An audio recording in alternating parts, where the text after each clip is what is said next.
नमस्कार, आप देख रहे हैं बिहार तक और आपके साथ मैं हूं ऋचा शर्मा। बिहार में लैंड सर्वे का काम जारी है। फिलहाल सर्वे में 3 महीने का वक्त दिया गया है ताकि रैयत जमीन से जुड़े दस्तावेजों को इकट्ठा कर ले। जब से बिहार में जमीन सर्वे का काम चल रहा है, कई नए सवाल सामने आ रहे हैं। इन सवालों में एक और सवाल ये जुड़ गया है कि आजादी के समय जो लोग इंडिया छोड़कर पाकिस्तान शिफ्ट हो गए, उस जमीन का क्या होगा। क्या है शत्रु संपत्ति अधिनियम 1968? शत्रु संपत्ति वाली जमीन किसको मिल सकती है? बिहार में पाकिस्तान वाली जमीन पर किसका हक होगा? अब इस रिपोर्ट में आपको समझाती हूँ कि इसका जुगाड़ क्या निकाला जाएगा। देखिए, भोजपुर से सबसे पहले खबर आई कि जहां विभाजन के समय पाकिस्तान चले गए एक रैयत की जमीन पर अवैध रूप से कब्जा करने का मामला सामने आया। बढ़हरा ब्लॉक में 68 डिसमिल जमीन की जमाबंदी जो है वो रद्द कर दी गई। अब इस मामले में पता चला था कि ये जो जमीन है वो पाकिस्तान बस चुके यहाँ के नागरिक की थी।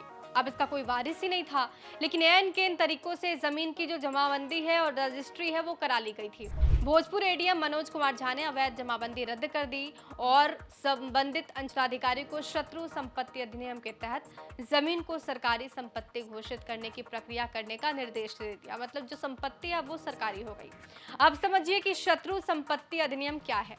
देखिए, देश के बंटवारे के बाद 1968 में भारत सरकार ने शत्रु संपत्ति अधिनियम लागू किया था, जिसमें साल 2017 में कई प्रकार के संशोधन किए गए कि कोई व्यक्ति यदि देश छोड़कर सपरिवार चला गया तो उसकी चल या फिर अचल समेत अन्य प्रकार की जो संपत्ति है वो भारत सरकार की होगी।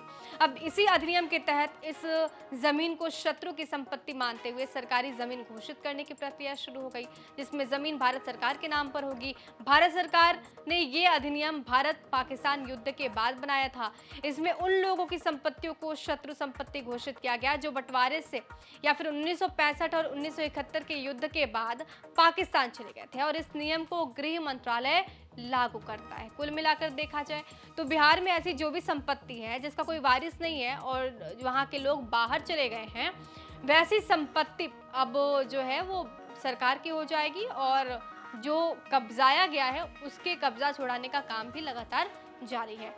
बहरहाल, आपको और भी क्या नई जानकारी या फिर आपके मन में क्या सवाल उठ रहे हैं, हमें कमेंट बॉक्स में जरूर बताइए और बिहार की तमाम खबरों के लिए हमारे साथ बने रहिए, देखते रहिए बिहार तक।